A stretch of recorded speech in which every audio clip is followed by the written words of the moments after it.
Okay, sir. Okay. Very interesting. Where's slide? Yeah. Very good. Right. Thank you, sir.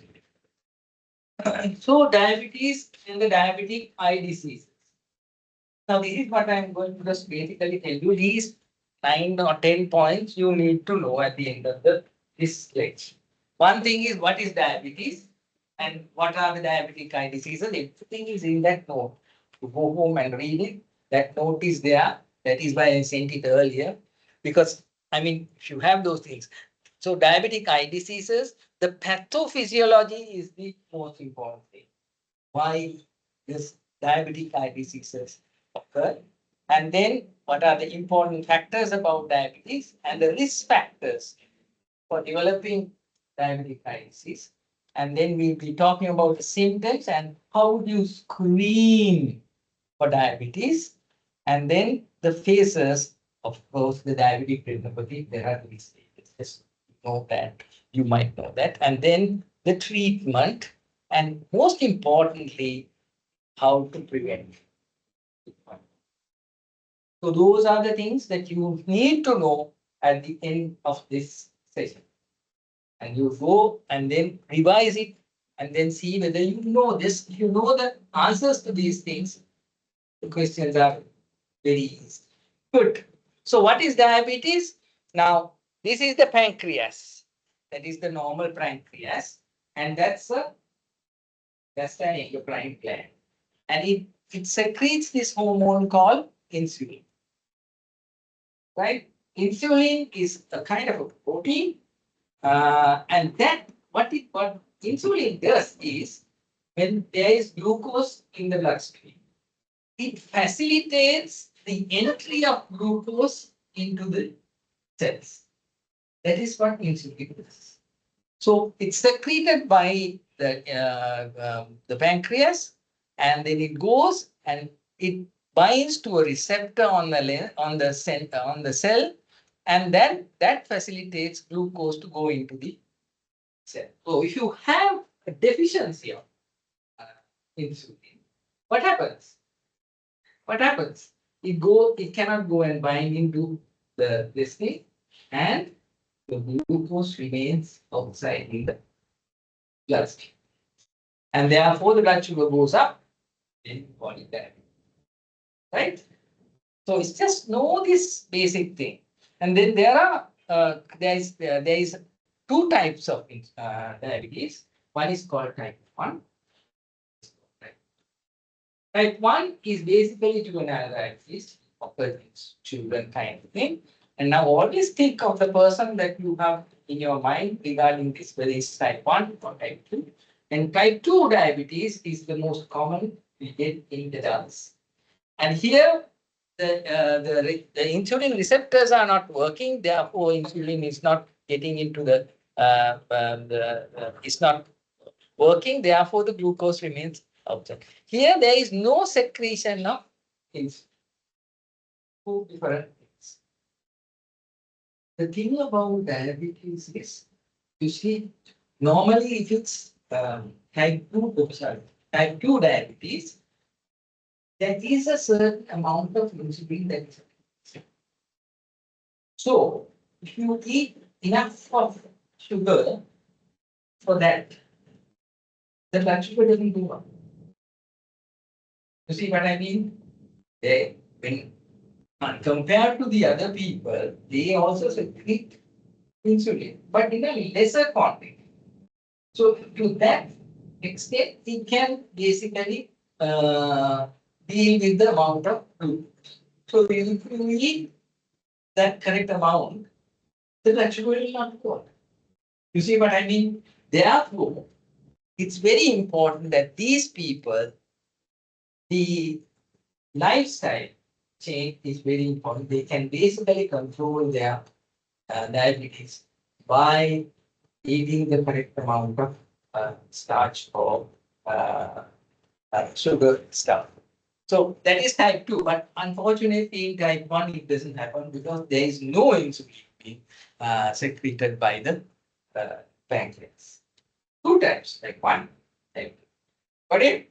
Now think about the patient. So there is not enough insulin and the cells stop, all the cells stop responding. So that's how you get diabetes. Good. And how do they present? Basically, they are always hungry and then they start losing weight. And then sometimes they find it's numbness in the eyes, in the sensation. They keep on going to the toilet, frequent urination, and their sexual they have their dysfunction in the sexual this thing, and they are extremely fatty. That's how we basically. So if a patient comes with these things, you have to just ring a bell. This could be diabetes, tested blood sugar. And then you check the blood sugar, and you find that the blood sugar is high. Now, when the blood sugar is high, what are the organs that get affected when you have blood sugar? Most important organs are these: the eye, because we call it, and then the heart is getting affected. You get more and more coronary heart disease. The kidneys get affected, you call it nephropathy, and then there may be the brain can get affected, therefore you get cerebral vascular disease. You can get a stroke. Mind you, I'll tell you later, and then because the blood sugar is high, you are prone to more and more infection. And therefore, you can get candidiasis, that is a fungal disease. There'll be wound. Have you seen people with diabetes with wound this thing? Yes. I had a patient. I was doing my internship. Those days I didn't know much about it, but we were doing our surgery, this thing. And she came, it was then one of the ward nurses' brother. He came with a small wound, very small wound in the toe. So we cleaned up, and then I said, look here, diabetes not underground. We went into this, it found getting larger and larger. Every day came for bone dressing. So then we had to take him to the theater and do the film. And then it didn't work out. Then we had to amputate that toe.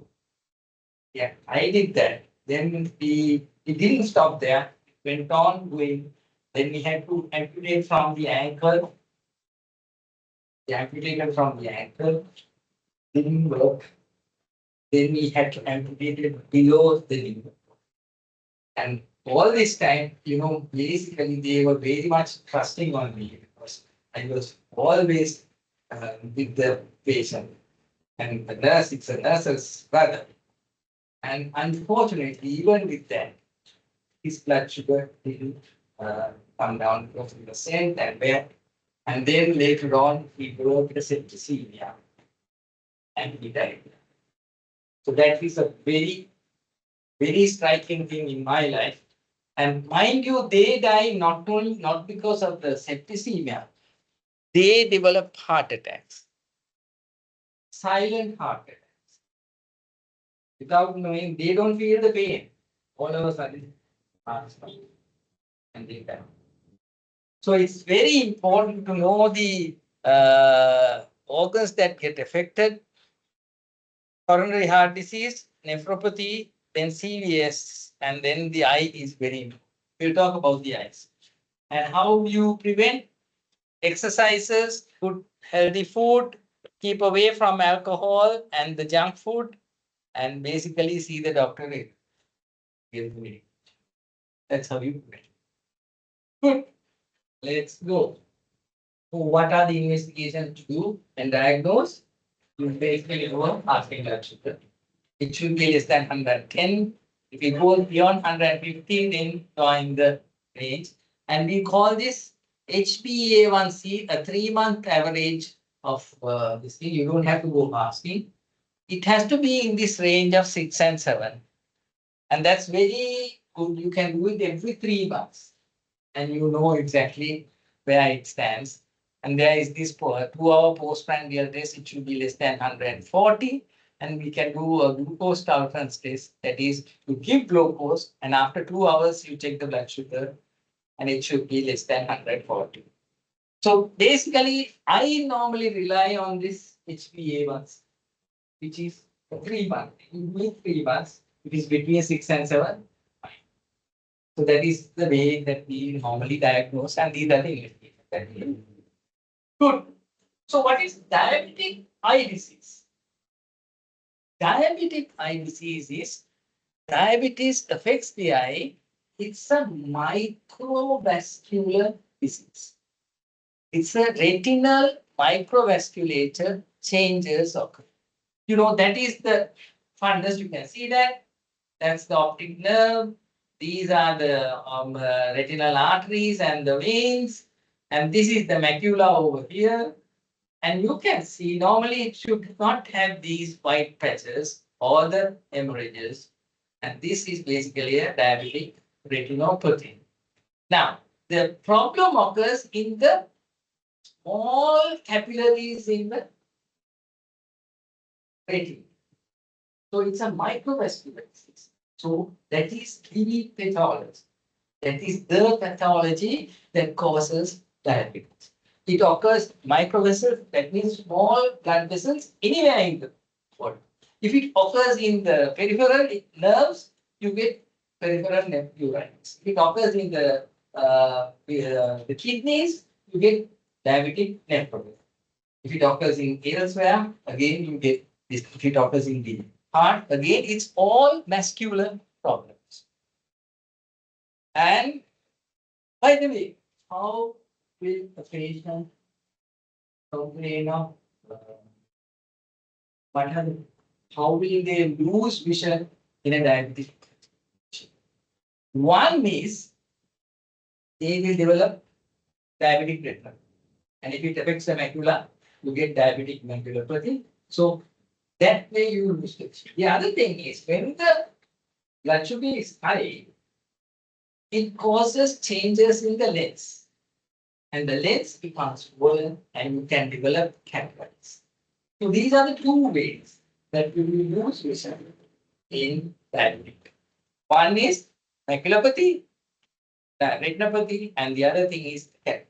So if somebody asks you, how will I lose vision and how will I go blind? These are the two main things that happen. So let's talk about these microvascular changes. Now, when the blood sugar goes up, you see, you can, and glycation, it promotes denaturing of collagen protein within the blood vessels. Now, this is the blood vessel, and this is the wall of the blood vessel. It promotes denaturation of collagen in this blood vessel wall. And then it starts leaking and causing problems. And then there is ischemia, and then I'll talk about this proliferation also. So it's basically what happens is the collagen protein in the vessel wall gets affected, and that causes the change in the blood vessel. See, this is the arteriole. That's the arteriole, and this is the vein in the retina. Now, when you normally blood goes from the arteries and it's drained out with through the veins. And what happens here in the arteriole, this is a cross section of the blood vessel. The basement membrane thickens on the blood vessel, and the cells that form the blood vessel wall, they are called the endothelial cells. There is damage to that. And then there is also the red blood cells within the vessel. There are changes and the platelets all stick together. So all this causes an occlusion of the blood vessel. It obstructs the flow of the blood vessel. So that's the one pathology. The other thing that happens is, if that is the vessel wall, there are cells that are called pericytes, which are basically covering the blood vessel. Those get affected, they basically degenerate, and then blood starts to, plasma starts to the blood vessel wall bulges out and it starts to leak. So two things happen when you have this. One is occlusion, one is leaking. That is the main pathology. That is what I want you all to know. Occlusion, leaking. What do you call it? Occlusion and leak. Occlusion and leak. That is the basic. And then what happens? It starts leaking. And then all the extravascular spaces, there is fluid getting, and the whole area becomes hypoxic. There is no oxygen in that area. And because of that, the whole retina becomes ischemic. It doesn't have blood. And when that happens, it secretes this substance called vasoformative substance. Those vasoformative substances start to cause small blood vessels to come out from different places to compensate for the ischemia. You see? So, because there is ischemia, you have the vasoformative substance, and that causes small unhealthy blood vessels to come up. They can occur in the disc, or it can occur even on the iris. That's called rubeosis. So that is called neovascularization. That is the second stage of diabetic. So first is there is occlusion and leakage, and then it leaks out, and then it causes ischemia. Ischemia causes this vasoformative substance to come out, and then it starts producing these small blood vessels all over the place. That starts bleeding. It starts to bleed. This is what happens. Basically, there is ischemia, there is fluid around in the extracellular places, so there is retinal edema, and the plasma that goes out gets concentrated and it forms these things called hard exudates. Those white yellow spots that you see on the diabetic retinopathy are the hard exudates. That's protein that's getting accumulated in the so that is the basic pathology. There is occlusion, leakage, there is ischemia, there is vasoformative substances, small blood vessels come out, and then they start bleeding, and then it forms these hard exudates. This is what I want you all to do. Everywhere that happens. If you know this, you're fine. Good. Now then just the cross section of the retina. This is the macula. These are the parts of the retina, and this is the photoreceptors, and you get the choroid in the back. And these are the blood vessels I was talking about. The blood vessels bulge out, and those are called microaneurysms, the small dots that you see in diabetic retinopathy. And then there is edema, there is fluid collection inside the retinal nerve fiber layers, and the hard exudates are these, the yellow, the orangish things. And then also there will be hemorrhages, leakage. Because of the leakage, there will be hemorrhages in the retinal nerve fiber layers. Those are the things that you see. There is not hemorrhages. And the main thing you have to realize is that there is occlusion and leakage. Occlusion and leakage. If you know that, then you can find out everything. Good, let's just go through. So the locations of the background diabetic. So why is diabetic retinopathy important? Why? Because it affects the working young population. You see, between the ages of 20 to 70, there are young diabetics all over. 50% of my practice is diabetic patients. So it affects, and they should never go blind like this. And it's irreversible blindness. Once you become blind with diabetes, you cannot reverse it back. But people don't realize. There is one fact, I'll tell you that. There are 220 million diabetic retinopathy patients. Of this, 17 million have proliferative diabetic retinopathy, and they are the ones who are going to go blind. Good. So that is the importance that it affects the young population. That's why not like other people, and they should not be like this. We should not have this type of thing because diabetic blindness can be prevented. It can be prevented. Good. So what are the risk factors for diabetic disease? Basically, you have to control the blood sugar.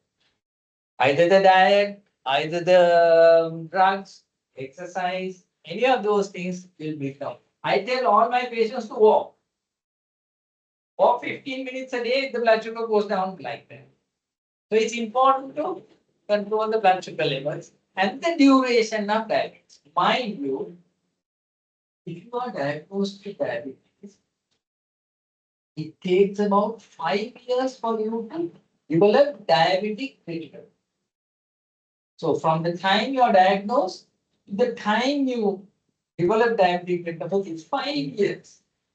So during that time, if you are diabetic is controlled, you will never develop diabetic retinopathy. So that's why it's important that you tell these patients to get their eyes checked, not because of anything else. And then high blood pressure, high cholesterol, pregnancy causes increase in the blood sugar, renal diseases, and smoking. Smoking, there's no question. So those are the things, the risk factors for diabetic eye disease. So what do they come and complain? Their vision goes up and down. Sometimes it's good, sometimes bad. Fluctuating vision. When the blood sugar goes up, you become more myopic. When the blood sugar goes down, you become hyper. You see, when the blood sugar goes up, they say, you are pain now, I'm over pain. The other way around, blood sugar. So there's fluctuation in vision, visual loss, there are blurring vision, there's impaired color vision because if the optic nerve gets affected, you get impaired color vision. And you get dark empty spaces sometimes, and these spots like floaters come along because in the vitreous there are floaters. So this is how they basically diabetic eye. And how does diabetes affect your refractive? And I told you acute hyperglycemia causes a myopic. So you will in diabetic patients, you don't check the spectacles if the blood sugar is high. Why? You have to tell the patient. මේ විදිහට කන්නඩියක් දුන්නොත් මේ blood sugar එකත් එක්ක 150ට වැඩිය. ඔයාලට හෙට එනකොට කන්න blood sugar එක ගිහාම ඔය කන්නඩියට පේනවා. That is that part you have to tell the patient. Otherwise, I have come here from such a long time, long space. I have come to get my glasses done, and you are telling me that you can't give. I can't come another day. They to tell the patient, look here, I can give you the pair of glasses, but that's not the issue. Blood sugar is high. By tomorrow, that glasses will not be. So acute hyperglycemia causes a myopia. So what is the diabetic screening? How would you screen for diabetes in a population? Same thing, the investigation that we normally do is the fundus score. Now we do telemedicine, teleophthalmology. What they do is we get people in the field to get fundus photographs and send it over. And we analyze, now AI has come and we are analyzing with AI also diabetic. And you can do an FFE, fluorescein angiography, and we do an OCT, coherent tomography. And this is a FFA where we inject a dye.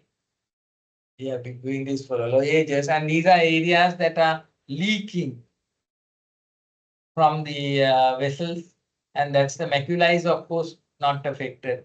So that's effective. And when we do that for to detect macular edema, we basically do a macular OCT. And you can see this is a normal macula. That's the macula over here. And you can see here, all this is fluid collected under the retinal macula. And that is called diabetic macula. That's how they do. They will come and tell you, however much you do, if you don't treat this, you basically end up getting blind. Good. And that's another photograph. This is what you see in the fundus. You can see the hard exudates and the macula. The leaking is over here. And when you do an OCT, you can see the macula is elevated. There is lots of fluid in that area. So that is diabetic macular edema. So what are the stages? Normal fundus is like this. Normal fundus is like that. And then slowly, gradually, the veins get attenuated. There is moderate non-proliferative diabetic retinopathy. Then gradually you can get the dot plot hemorrhages, and then you get proliferative diabetic retinopathy. Proliferation means new vessels are coming in. So you get background diabetic retinopathy, proliferation, and then you get neovascularization. And that starts bleeding. And then you get vitreous hemorrhages. So that is, this is a non-proliferative diabetic retinopathy where you get dot plot hemorrhages. The pathology is that, what I told you, occlusion, leakage, occlusion, leakage. And then you get cotton wool spots are these things, that is swelling of the retinal nerve layers. So those are the things that we see in a non-proliferative diabetes. That is before the new vessels come. When it starts, that's also the same thing. You get the cotton wool spots here, and the veins are very attenuated. And then you again then you get proliferation. Proliferation means neovascularization. That means the new vessels are coming out. Due to the vasoformative substances, new vessels are coming out, and therefore you get these new vessels are very unhealthy. This is at the disc, this is elsewhere, and these can bleed. Where can they bleed? Where do they bleed? They bleed into the vitreous. So you get a vitreous hemorrhage. And the whole vitreous is all full of blood. And then the retina can get detached. That is the end stage. Then you have to go for retinal surgery. So those are end stage. The moment the new vessels start coming out, it's basically a lost cause. So, as I told you, the main cause of visual loss is diabetic macular edema. And it is all due to the leakage at the macula. So what do we treat? How do we treat? We do laser. What does laser do? It basically cauterizes those leaking points. That's what we do. Focal laser treatment, pan retinal photocoagulation. You aim a laser like this and keep on burning the retina. Not a very good treatment, but that was the thing that we did all the time. It prevents these small blood vessels from proliferating. So we give laser treatment, laser photocoagulation. That's what we do. Sometimes we burn the whole thing, 2,000, 3,000 burns in the end. And that's how it looks like. Laser burns right along to prevent the new vessels from coming up. Those are laser spots. You see a fundus with that. We do the endoscopy. You can see there's a Karang. Then the newest kind of treatment is we give this anti-VEGF intravitreal injections. I told you those vasoformative substances are the ones that causes the new vessels to form. To prevent those new vessels formation, we give these anti-VEGF intravenous injections. Evastatin is the one that is cheapest. The other ones are Elia is the most expensive. The thing about these things is they are very expensive and you have to keep repeating. But it's very effective because the vision improves. Sometimes you would have seen I had an injection gave me, I had a father in Turak gave me, I had a Maya gave. So the thing is, nobody has explained. And then they go from here to there, tell them what is happening. Then they won't be going from there to there. I had a patient yesterday. Well, they did the same thing. From Mathura, I had 3 injections. From Ratnapura, I had 6 injections. But they don't know what's going on. So they keep on going all over the place. So tell them, why are we doing this? And your vision improve a little bit. All depends on the place where the new vessels are coming out. So the treatment is laser and anti-VEGF injections. How do you prevent? This is the most important thing in my healthy lifestyle. Have a healthy lifestyle. We eat all the junk under the sun. You see, and that is very important. Have a healthy lifestyle. Proper control of blood sugar. Regular eye examination. Tell the patient at least if you have been diagnosed 6 months, you have to see you in them. Then, if there is proliferative diabetic retinopathy, it can be prevented by giving the lasers. And we give anti-VEGF injections. And the laser photocoagulation will be right around, then you call it pan-retinal photocoagulation. Good. What is healthy lifestyle?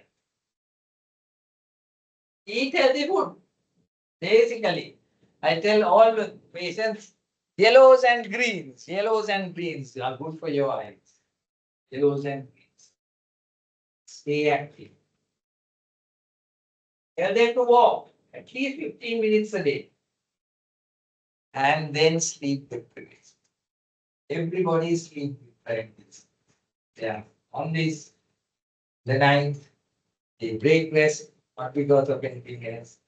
You need at least about 6 hours of sleep. You can go to bed late, but you have to have 6 hours, not get up. I know students have to sit back and study, but still for all, you need a proper amount of sleep. All these things help to control your blood sugar and be content. If the stress level goes up, your blood sugar goes up.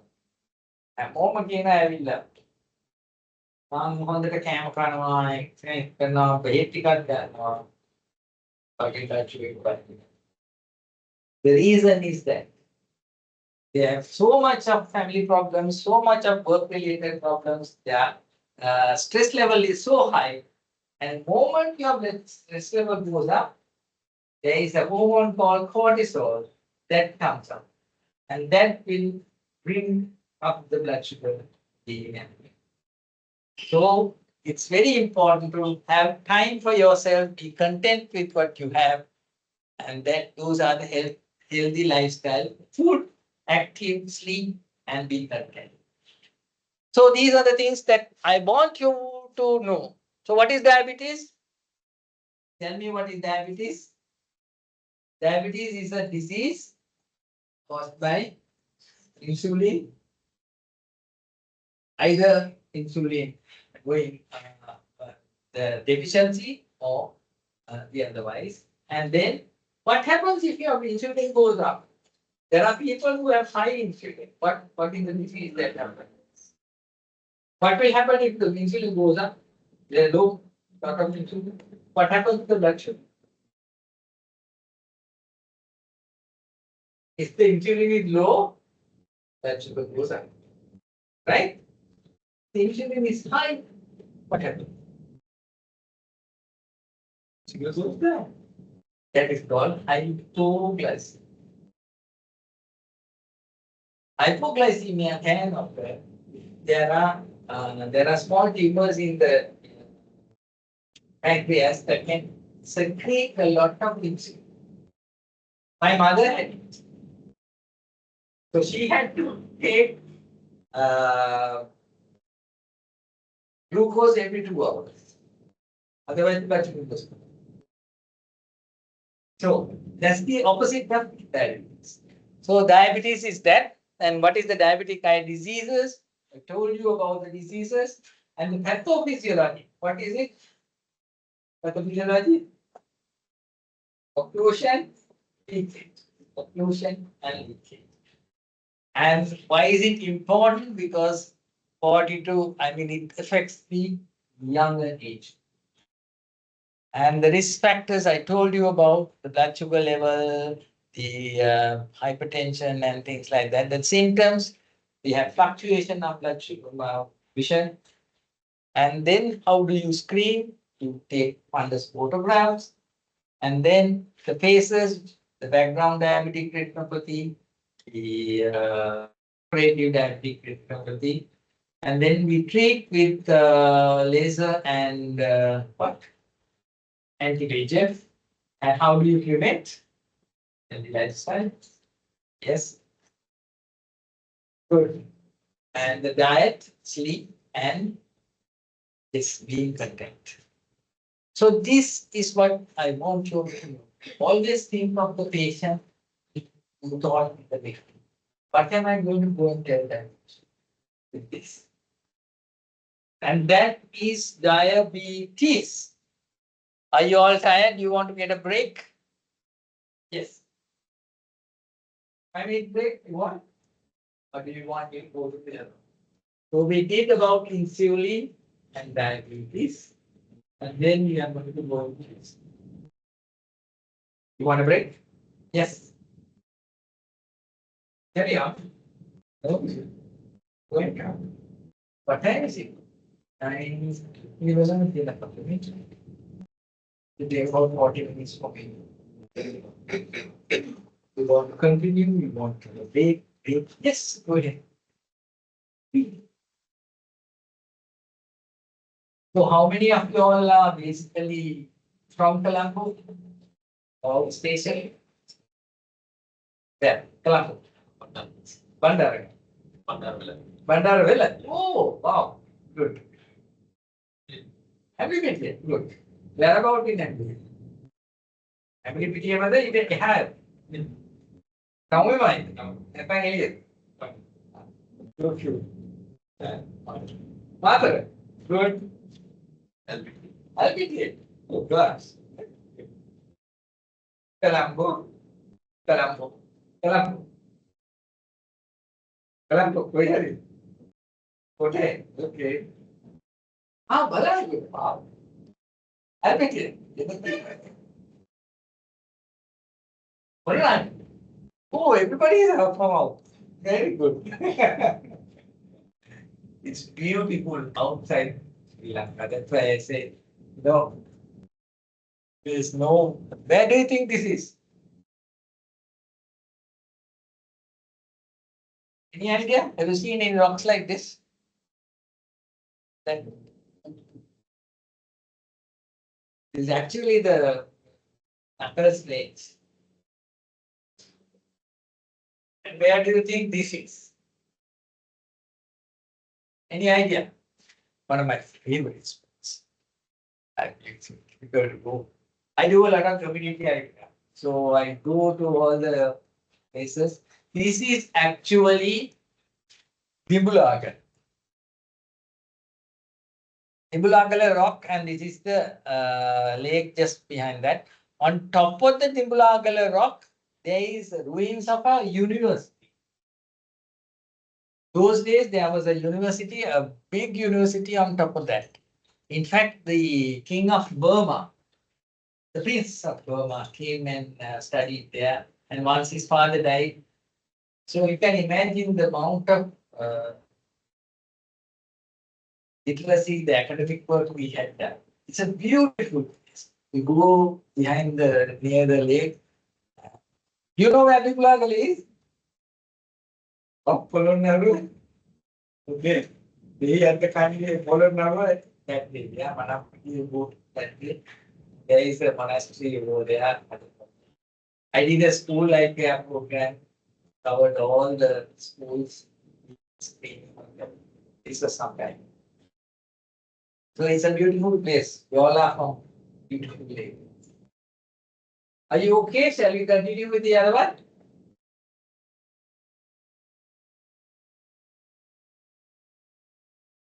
මේක කොහොමද මේක කරන්නේ? Stop sharing කරන්න බෑනේ. කොහොමද මම මේක කරන්නේ? බෑනේ stop sharing. Again මේ මොන මේක වෙන මෙඩිසින් ඒක මෙන්න මේ නෑ ඒක නෙමෙයි ඒක කර ඔයගොල්ලන්ට ඒක කරා නෑ ඒක පස්සේ ඔව් good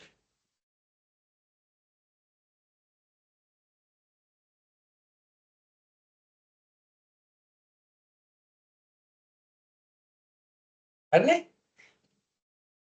right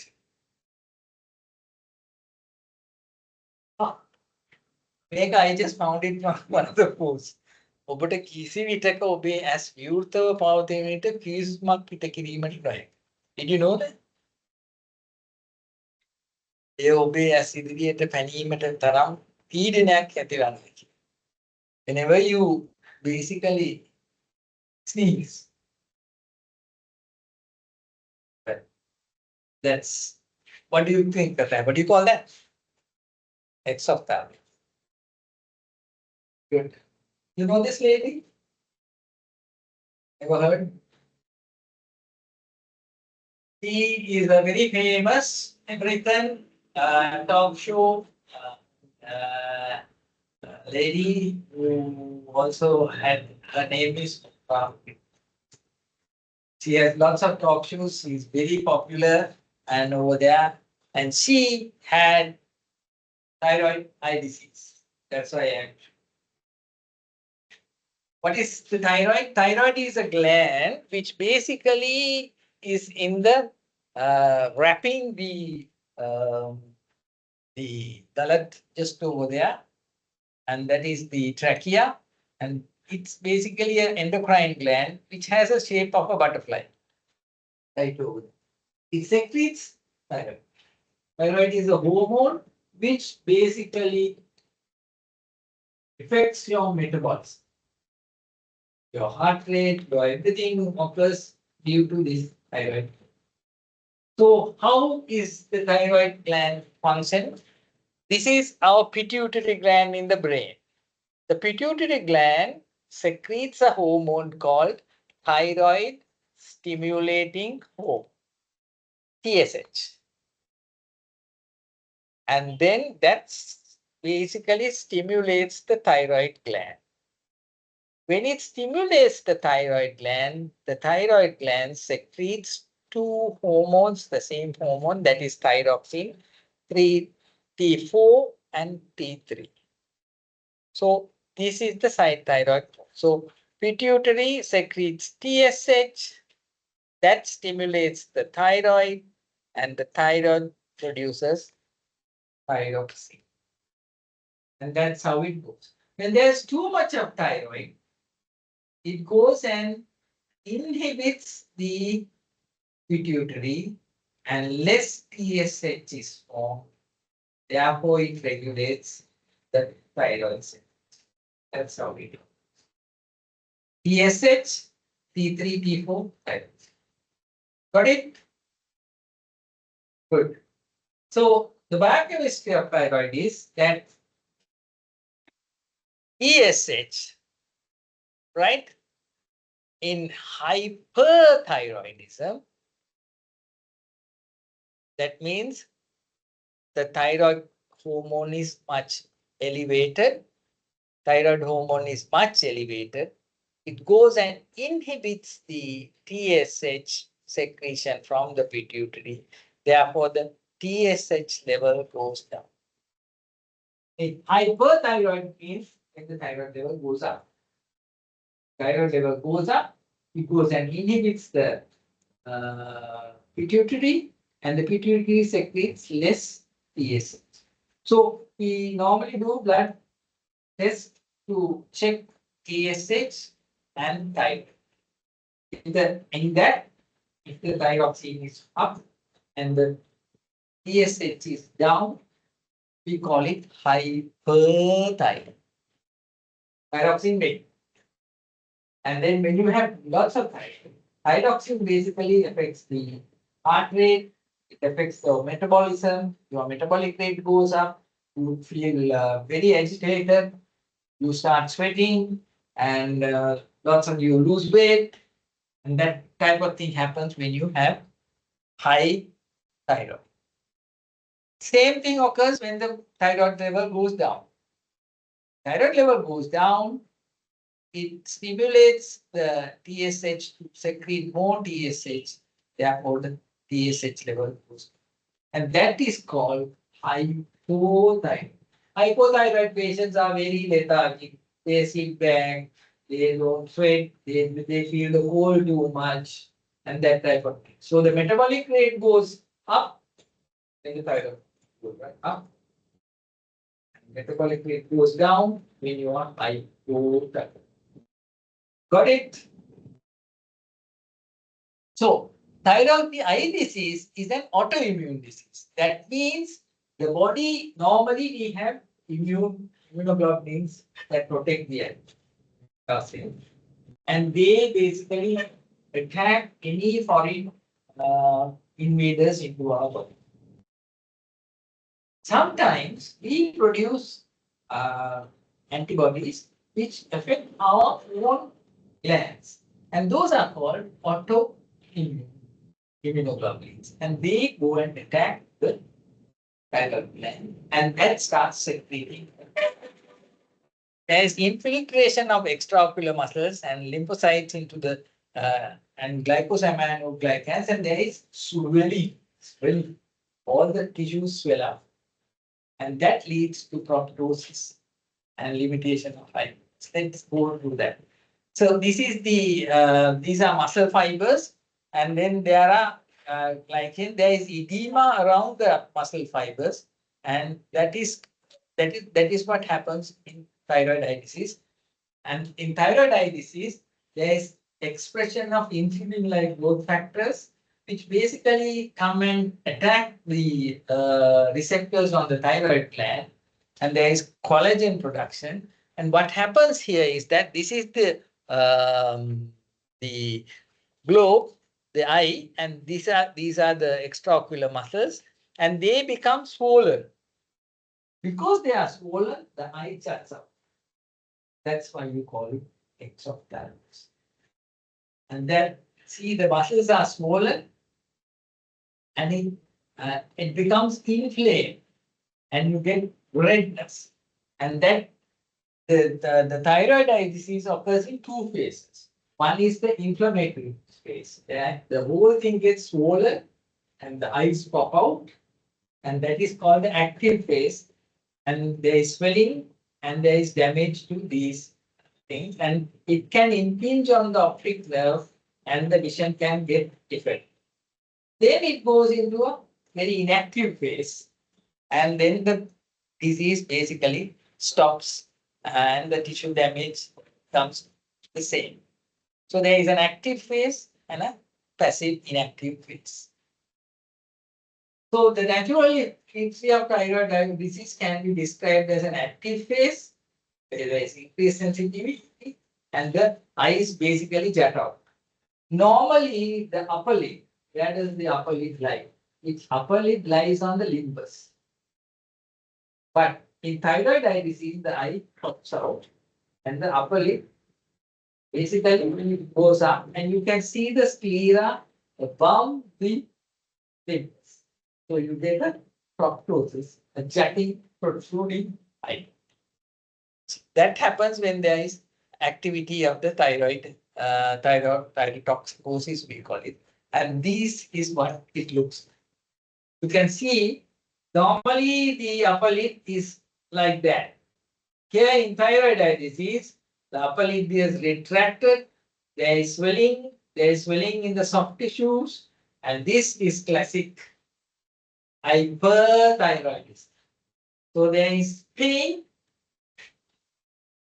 they come with lots of pain, redness, and because it basically doesn't allow the eye to move around, the two eyes don't move together, and you get double vision. And if it impinges on the optic nerve, the vision also goes down. So pain, redness, double vision, and the visual acuity goes down. So these are symptoms of thyroid eye disease. Okay, good. So that's the same thing that so you get the eye feels very gritty, and there is redness, tearing, and the eyes pop out, and that is called exophthalmos or proptosis. Good. Then initially the redness and discomfort will be very less, and you might think that it is just conjunctivitis. But if there is recurrent redness, you have to always think, could this be thyroid? You just get the thyroxine levels done, and then you will know exactly. And so thyroid gland disorders, the ocular symptoms can occur at different times. So the signs of thing is the lid is retracted, upper lid is retracted, and there is proptosis, means the eyes pop out, and this is how it looks like. And then if it pops out for a long time, the eye becomes dry, cornea that can get affected, and you can get corneal opacities as well because of the dryness. So these are the extreme cases which have not been treated. So chemosis and redness within conjunctiva is another feature of thyroid eye disease. As I told you, the double vision can occur, blurred vision, and glare problems due to the compression of the optic nerve. So what happens is that when the muscles get swollen, the pressure inside the eye can push the eye into the front, and then the cornea is exposed. When the cornea is exposed, it becomes dry. The cornea becomes dry. So people coming with dry eye, also you have to think maybe it's thyroid. The sight-threatening part, because when uh, the the the extraocular muscles become swollen, they basically impinge on the optic nerve. And when the optic nerve gets affected, the vision goes down, the color vision goes down, and then the pupil doesn't react. There is a relative afferent denervated pupil, and the optic nerve head may become swollen. You call it papilledema, and you can get visual field losses due to that. And as I told you, the eye props out and the cornea is exposed. Therefore, the cornea gets dried up and you can get corneal opacities. And then the other is you can see the visible cornea, they cannot close the eye. So these are the things, and it occurs mostly in females, thyrotoxicosis, but the males, when it occurs, it becomes very severe. I've seen one of my nephews came last week, all of a sudden, whole thing got inflamed. The moment you see it, you know that this is thyroid. And then you start treatment and it goes down. The environment factor, main thing is the smoking. You have to stop smoking, and you can get other illnesses as well. Type 1 diabetes are more prone to that type of thyroid eye disease. So how do you diagnose thyroid? One is from the clinical history. The moment you take a good history, you know this fellow is having the thyroid eye disease. The symptoms and signs: the eye is propped out, it's dry, it's red, and then you do the investigations, the TSH and the thyroid, and then you know the hyper of it. And so, as I told you, that's how we basically find out whether it's hyper or hyper. Hyper, the TSH is down and the thyroxine is up. In hypo, the thyroxine is down and the TSH is up. So the diagnosis is based on the patient's history, the symptoms, and the visual acuity. And we can also, there is a thing called, I don't know whether you all seen this, exophthalmometer. That means you measure the amount of proptosis from the limbus to the angle of the, from the cornea to the angle of the, you can measure that. And then the vision, you can check the vision and you can do MRI scans or CT scans to check the extraocular muscles, whether they are intact or not. So how do you treat it? Basically stop smoking and maintain the euthyroidism. Symptomatic relief, we give lubricants because the cornea is getting affected. And then you reassure the patient, and sometimes we have to give radioactive iodine. So the treatment is based on, there is a drug called, it's very difficult to pronounce, teprotumumab. Just like it's an active this thing which prevents this thing. You can do radiation therapy. If the eye is popping out, you can do surgery to reduce the amount of stuff in the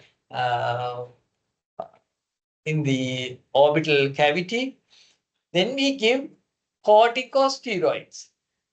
Corticosteroids is to reduce the inflammation. And then we use artificial tears, and also if there is a double vision, we can give prisms as well. So this is the type of treatment. Basic treatment is with these corticosteroids. That means anti-inflammatory drugs. And what we use is high dose of prednisolone for a couple of months. And then we can also give these glycosaminoglycan synthesis and affects soft tissues. We can do optic neuropathy and that type of thing is what we give normally oral steroids for thyroid eye disease. But the problem with oral steroid is it has its own side effects. It is not effective in all patients, and long duration steroids can cause other. Can cause cataract, it can cause glaucoma, it can cause so many other illnesses. Your blood sugar can go up, and it can be, I mean, these people can be treated only when they have the active phase. The other time you just leave them alone because they have all, they can develop all these things: diabetes, hypertension, osteoporosis, infection with a lot of steroids. So steroids good for the active state, but not for long. And this is what happens when the extraocular muscles basically become swollen. It impinges on the optic nerve and the vision gets affected.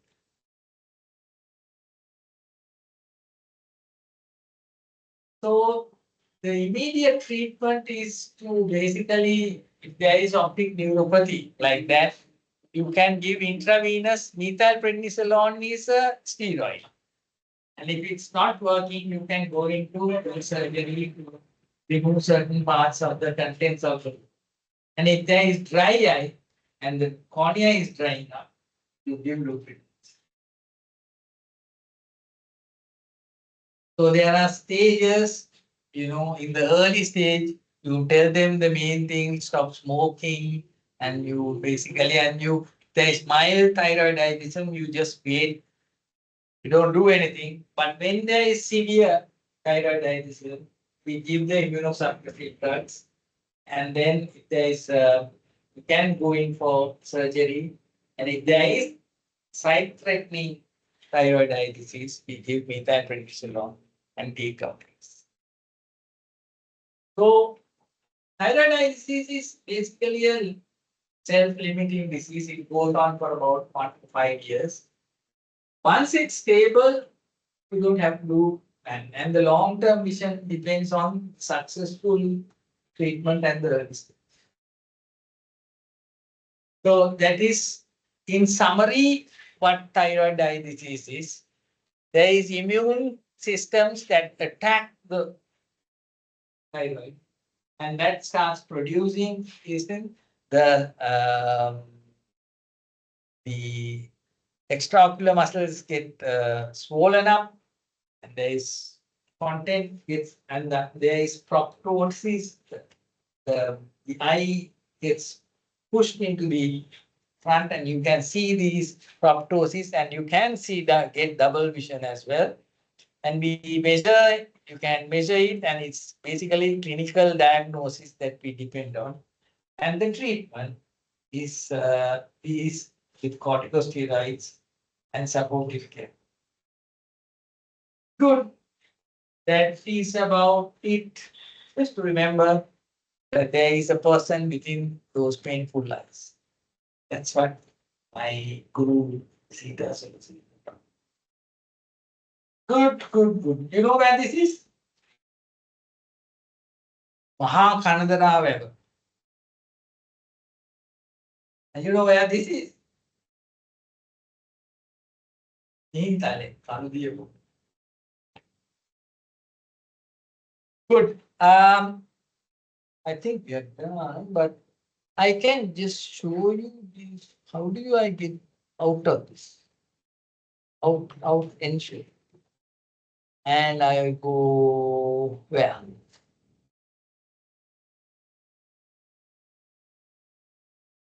Do you want to see this? I don't know whether you can. The same thing that I showed about thyroid disease is given in 5 minute YouTube video. I hope you can hear this. සද්දය ඇහෙන්නේ නැහනේ. සද්දය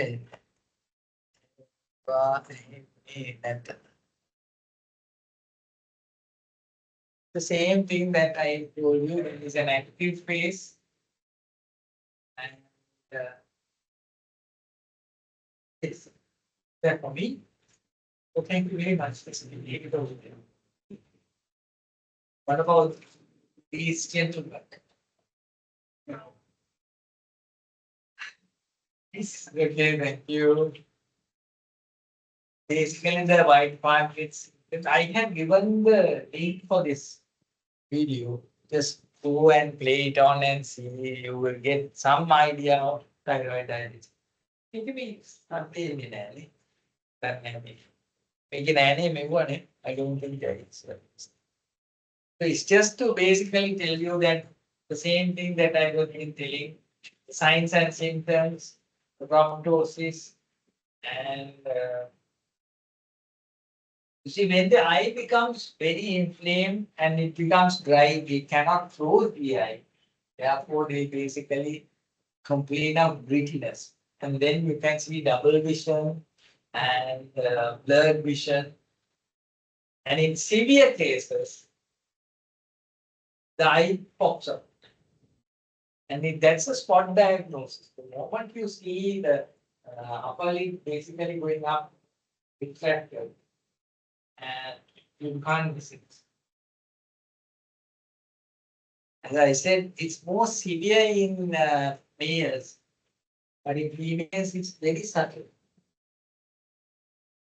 You have to stop smoking, and there are genetic factors which predispose to causing.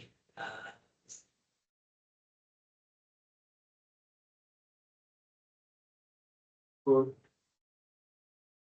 there was the listening of the nice uh,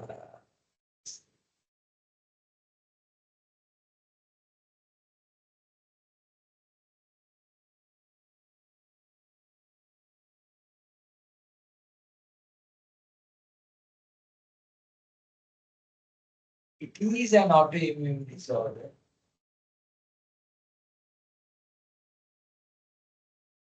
Normally, immunity basically affects and they destroy bacteria and the viruses. But here, what happens is it produces antibodies which act on the same on yourself, and that's why it's called an autoimmune disease. And that those things produce thyroid eye disease. So the immune system makes abnormal antibodies, and the thyroid stimulating immunoglobulin basically affects the thyroid gland to secrete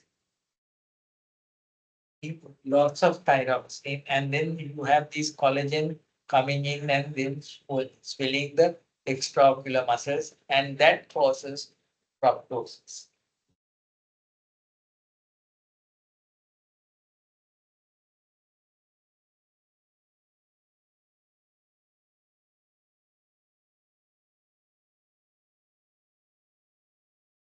And these both factors basically causes these antibodies against the receptors on produce lots of thyroxine, and the collagen production increases, and the collagen builds up in the tissues, and that is the one that causes the extraocular muscles to basically swell up. If you do an MRI scan or a CT scan, you can see those extraocular muscles becoming very, very large. So the diagnosis basically, as I told you, is a clinical diagnosis where you can see it very well and you can measure it by this thing called the exophthalmometer. You can check the vision if the vision is down, and then you do the MRI scans to see it. And the treatment, as I told you, is this drug called tetromycin, and that's a very recent drug that came into the market. And then we treat the with corticosteroids is the mainstay because it reduces the inflammation. And if it doesn't work, we can give radiotherapy and then do surgery.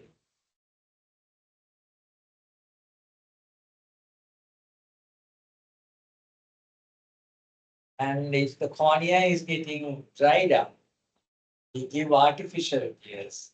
And if there is diplopia, we give them an eye patch temporarily. So in summary, this is it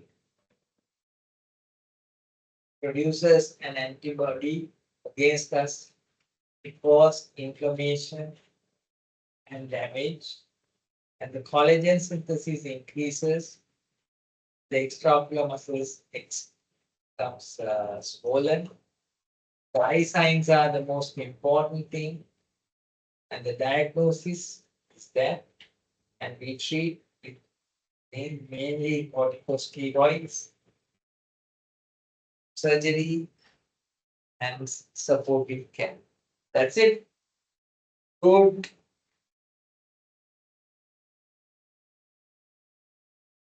Right. Any questions? I hope not. Now you want to go and sleep. Good luck. We'll see you next Thursday at the same time. Okay.